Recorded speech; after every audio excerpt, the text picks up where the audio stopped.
Okay, we're looking at Unit 1, Learning Outcome 4.2, Research a Career Path.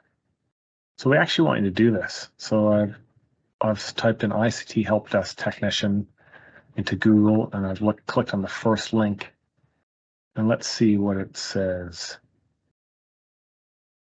It's a 12-month fixed-term contract.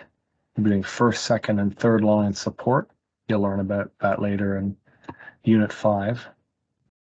Dealing with numerous ICT requests from office-based and remote staff, checking and building ICT kits, that's probably computers, meeting room checks, so that's conference rooms, boardrooms, and ad hoc queries whilst delivering on challenging, interesting topics.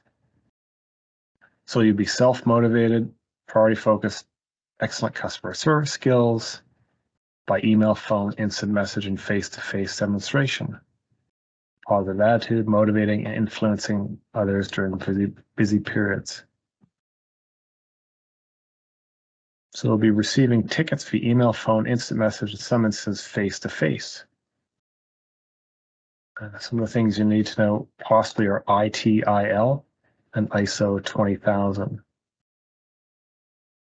Let's go back to the learning outcome. So the things you must do. So you can use this template if you'd like. I chose a career path in, fill in the blank. In doing my research, I found out that I actually have a lot of the soft skills required, such as, or some of the soft skills they wanted you to have.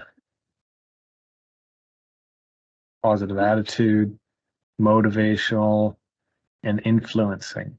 So if you've got some of those, then you can say that.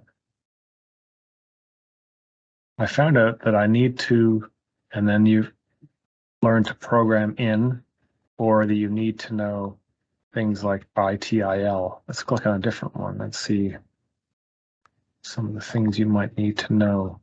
So be have or working towards an A+ certification.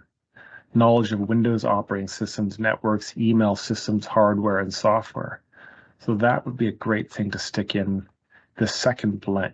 I found out that I need to know CompTIA A+. I need to know Windows operating systems. So don't just copy what we've written down here. Think about all kind of skills, knowledge, and behavior. So personal, for example, communication skills. Do you have any health and safety training? Do you have first aid? Do you have some industry or technical experience already? Or is there any occupational specific? So you can just literally copy and paste this into your Word document and then fill in the blanks. Thank you for watching. In the next video, I'll cover creating a CPD plan.